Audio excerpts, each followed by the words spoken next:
audio jungle.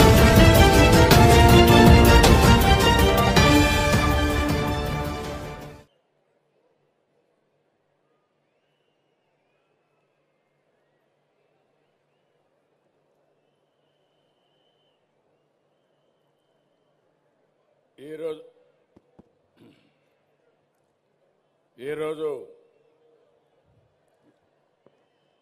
నేను కాకినాడ వచ్చినప్పుడు మిమ్మల్ని అందరినీ చూస్తున్నాను. ఇది కాకినాడ సముద్రాన్ని మించిపోయే విధంగా ఎక్కడ చూసినా జన సముద్రం కనపడుస్తున్నారు.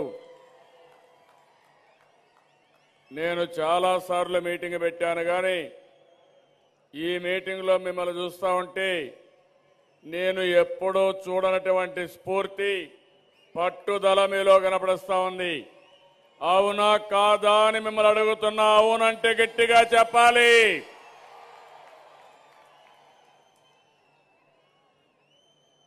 సముద్రం కూడా ఘోషించే విధంగా గట్టిగా చప్పట్లు కొట్టి అవునని చెప్పాలి.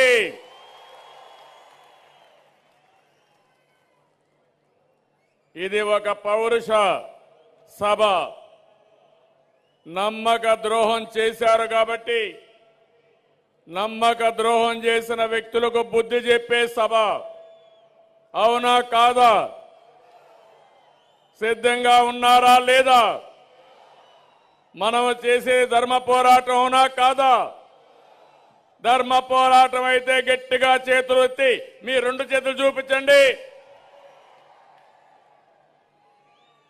ఈరోజు నేను చేసే పోరాటం నా కోసం కాదు, రాష్ట్ర ప్రజల కోసం, భావి తరాల భవిష్యత్తు కోసం. ఒకటి కేంద్రాన్ని హెచ్చరించాలి మనం. ఈ కాకినాడ నుంచి ఖబర్దార్ జాగ్రత్తగా ఉండండి. మాకు అన్యాయం చేస్తే మిమ్మల్ని వదిలిపెట్టమని మరొకసారి గట్టిగా చెప్పాల్సిన అవసరం ఉంది.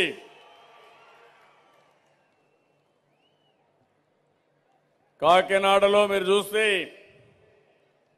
మొట్టమొదటిసారిగా తిరుపతిలో మహాసభ పెట్టాం. నమ్మక ద్రోహం, కుట్ర రాజకీయాలపై ధర్మ పోరాటం ప్రారంభించింది తిరుపతిలో. వెంకన్న సాక్షిగా ఆనాటి ప్రధానమంత్రి అభ్యర్థి నరేంద్ర మోడీ గారు ఆ రోజు చెప్పారు, అన్నీ చేస్తామన్నారు. మనల్ని నిలవు దోపిడీ చేసే పరిస్థితికి వచ్చారు. అందుకని అది అయిన తర్వాత మనం ఇంకొక పక్క విశాఖపట్నంలో మనం రెండో సభ పెట్టాం. మూడో సభ కాకినాడలో పెట్టాం. కాకినాడలో మనమందరం ఒక సంకల్పం చేస్తే అది సాధించి తీరుతామని నా ప్రగాఢ విశ్వాసం అని చెప్పి కూడా నేను మీకు తెలియజేస్తున్నా. ఈరోజు ఒకసారి చూడండి, నరేంద్ర మోడీ గారి మాటల్లోనే ఆ రోజు ఏం చెప్పారో ఒక్కసారి వినాల్సిందిగా మిమ్మల్ని అందరినీ కోరుతున్నాను.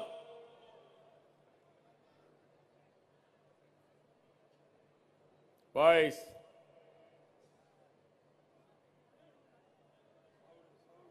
సౌండ్ లేదా?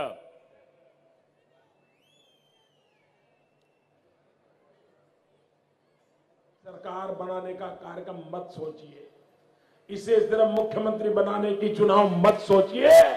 ये चुनाव सीमांध्र को बनाने का चुनाव है। मैं आज इस गोविंदा की पवित्र धरती से पूरे सीमांध्र को प्रार्थना करना चाहता हूं। मैं पूरे सीमांध्र को प्रार्थना करना चाहता हूं, भाइयों बहनों, इसे सिर्फ सरकार बनाने का कार्यक्रम मत सोचिए, इसे सिर्फ मुख्यमंत्री बनाने की चुनाव मत सोचिए। ये चुनाव सीमांध्र को बनाने का चुनाव है। ఈ రోజు నేను ఇక్కడ ఈ పవిత్ర తిరుపతి క్షేత్రం నుంచి గోవిందుడి యొక్క స్థానం నుంచి నేను చెప్తూ ఉన్నాను, ప్రభుత్వం ఏర్పాటు చేయాలా, కేవలం ముఖ్యమంత్రిని ఎన్నిక చేయాలా అని ఆలోచించకుండా ఒక మంచి సీమాంధ్రను స్వర్ణాంధ్రగా తయారు చేసే దానికోసం ఈ ఎన్నికల అవకాశాన్ని మనందరం కూడా ఆలోచించాల్సి ఉంది. आपके सामने दो चॉइस है. एक, आपको इस चुनाव में तय करना है कि आपको सीमांध्र का भला करना है या आपको स्कैम आंध्र बनाना है. మీ ముందు రెండు ప్రత్యామ్నాయాలు ఉన్నాయి. ఒక భవ్యమైన సీమాంధ్ర రాష్ట్రాన్ని ఏర్పాటు చేసుకుంటారా లేదా స్కామ్ ఆంధ్ర రాష్ట్రాన్ని ఏర్పాటు చేసుకుంటారా మీరే నిర్ణయించుకోండి. अगर आप सीमांध्र बनाना चाहते हो तो मैं आपका हूं, आपके लिए हूं और जो भी करूंगा आपके लिए करूंगा. ఈ సీమాంధ్రను స్వర్ణాంధ్రగా తయారు చేయాలని మీరు అనుకుంటే ఆ విధంగా మీరు మద్దతిస్తే నేను మీ వాడిని. మీరు ఏం కోరుకుంటే మీకోసం అదంతా చేయడానికి నేను సిద్ధంగా ఉన్నాను. पूरे विश्व में से इतने शस्त्रास्त्र खरीदते हैं कि भारत कर्जदार बन जाता है. क्या भारत डिफेंस ऑफसेट में नहीं जा सकता है?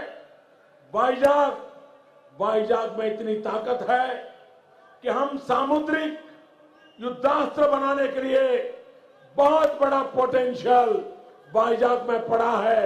स्टील नजदीक में है, टैलेंट हमारे पास है और दुनिया से खरीदने की बात छोड़ो, हम दुनिया को सीमांध्र से एक्सपोर्ट कर सकते हैं. ప్రపంచంలో ఇవాళ అస్త్రాలు శస్త్రాలు మనం కొనుగోలు చేస్తూ ఉన్నాం. దానికోసం చాలా ఖర్చు పెడుతూ ఉన్నాం. ఈ సముద్ర తీరంలో సీమాంధ్రప్రదేశ్ లో విశాఖపట్నం ఉంది. విశాఖపట్నంలో ఈ నేవల్ సముద్ర నావిక రక్షణ కేంద్రం ఏతుందో దాన్ని మనం అద్భుతంగా తయారు చేసుకుంటే జలాంతర్గాములు అలాగే సముద్రంలో పైచే క్షిపణులు వీటిలోగా మనం ప్రగతి సాధిస్తే మనం దేశానికి కావాల్సిన రక్షణ అంతా కూడా ఈ సముద్ర తీర ప్రాంతం నుంచి వైజాగ్ కేంద్రం నుంచి కూడా ఏర్పాటు చేసుకోవచ్చు. మనం అంతా కూడా స్వయం సమృద్ధిని సాధించవచ్చు అని చెప్పి మనం చేస్తున్నాను. हम नदियों को जोड़ेंगे.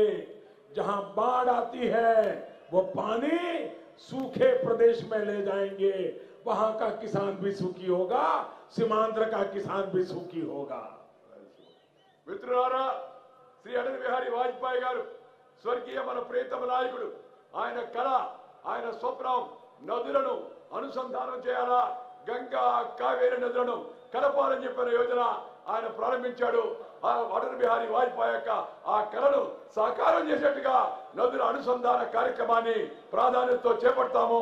నీటి సౌకర్యం అందించే కార్యక్రమాన్ని చేపడుతుంది. ప్రతి చేనుకు నీరు, ప్రతి పొలానికి నీరు, ప్రతి చేతికి పని అనే ఆ సంకల్ప బలంతో ముందుకెళ్తామని చెప్పి మీ అందరికీ మనం చేస్తున్నాను. नई सरकार के बाद हम नई राजधानी ऐसी बनाए दिल्ली भी उसके सामने छोटा लगे. నేను చంద్రబాబు నాయుడికి చెప్పదలుచుకున్నాను, శ్రీ చంద్రబాబు నాయుడికి నేను చెప్పదలుచుకున్నాను, మన కొత్త రాష్ట్రం ఏర్పడిన తర్వాత కొత్త రాజధాని అలాంటి దాన్ని ఏర్పాటు చేసుకోవాలి. ఢిల్లీ నగరం కూడా దాని ముందు చిన్నపోవాలి, చూసి ఆశ్చర్యపోవాలి. आज सीमांध्र को विकास के लिए जो स्पेशल स्टेटस का पैकेज मिला है, अगर उसकी क्रेडिट किसी एक व्यक्ति को जाती है तो उस व्यक्ति का नाम है नल्लूर का सपूत వెంకయ్య నాయుడు గారు. ఈ రాష్ట్రానికి ప్రత్యేక హోదా లభించడానికి ఎవరన్నా ఒక వ్యక్తి పేరు కారణం చెప్పాలంటే ఆ వ్యక్తి పేరు మీ ఊరిలో పుట్టిన వెంకయ్య నాయుడు అని చెప్పారు ఆయన. और मैं आपको विश्वास दिलाता हूं, आप मुझे दिल्ली में बिठाएंगे, ये जो वादा किया है उसको निभाएंगे भी और बढ़ाएंगे भी. कि आंध्र के विकास की यात्रा में दिल्ली कंधे से कंधा मिला करके चलेगा, हर समय साथ रहेगा और नई ऊंचाइयों को पार करके रहेगा. ఆంధ్రప్రదేశ్ యొక్క అభివృద్ధి పదంలో ప్రతి అడుగులో కూడా కేంద్రం రాష్ట్రంతో కలిసి భుజం కలిపి నడుస్తుంది. మీ అభివృద్ధికి అన్ని విధాలా ప్రోత్సహిస్తుందని చెప్పని ఇది సంకేతం అని చెప్పని మీ అందరికీ మనం చేస్తున్నాను. आज इस अमरावती सांस्कृतिक नगरी से मैं आंध्र वासियों को विश्वास दिलाना चाहता हूं कि रीऑर्गेनाइजेशन एक्ट के अंदर जो भी बातें कही गई हैं उसको लेटर एंड स्पिरिट के साथ भारत सरकार साथ रहेगी, लागू करेगी. ये मैं विश्वास दिलाने आया हूं. ఈ విషయం నుంచి మేము ప్రయత్నాలు చేస్తున్న సందర్భంగా నేను ఆంధ్రప్రదేశ్ ప్రజానికానికి ముఖ్యంగా యువకులకు చెప్పదలుచుకున్నాను.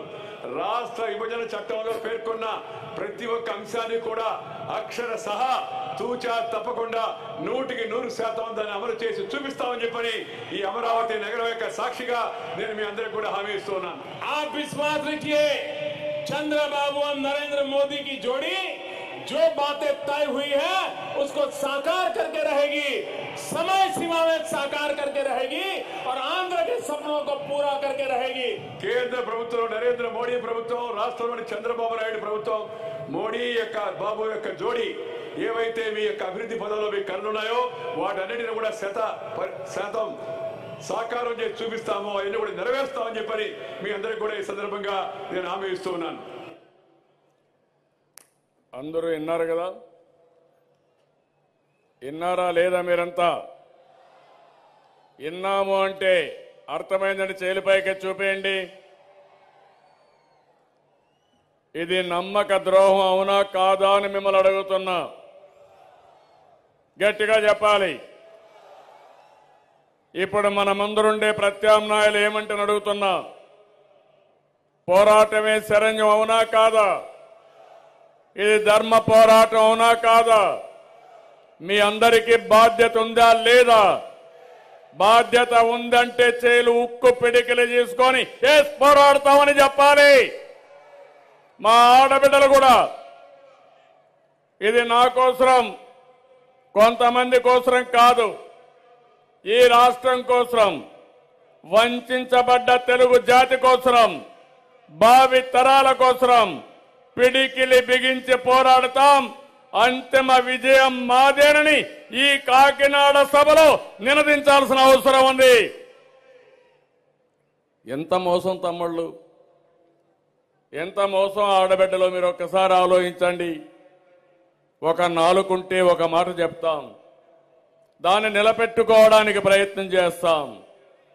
వెంకన్న సాక్షిగా చెప్పారు, 7 కొండల వాడి సాక్షిగా చెప్పారు. దేవుడి పేరు చెప్పుకుని ఓట్లడిగే బీజేపీ పార్టీ ఈరోజు వెంకన్న సాక్షిగా చెప్పి వెంకన్నకే మోసం చేసే పరిస్థితి వస్తే ఏమనాలని అడుగుతున్నా. ఆ రోజు చెప్పారు ఢిల్లీ కూడా దీని ముందర ఏమాత్రం పోలికే లేకుండా చేయాలి. మీకు అనుభవం ఉంది, మీరు విదేశాలు తిరగండి, మొత్తం చూడండి. అమరావతిని ప్రపంచ పటంలో పెట్టమని చెప్పి మనకిచ్చింది తమ్ముళ్ళు 1500 కోట్ల రూపాయలు. ఒక బిల్డింగ్ కూడా రాదు, హైకోర్టు బిల్డింగ్ కూడా రాదు. అదే మీరు చూస్తే. ఏంటండి వీడియో నచ్చిందా? అయితే ఓ లైక్ వేసుకోండి, లేదంటే ఓ కామెంట్ చేయండి. ఎప్పటికప్పుడు మా వీడియోస్ చూడాలంటే సబ్స్క్రైబ్ చేసుకోండి.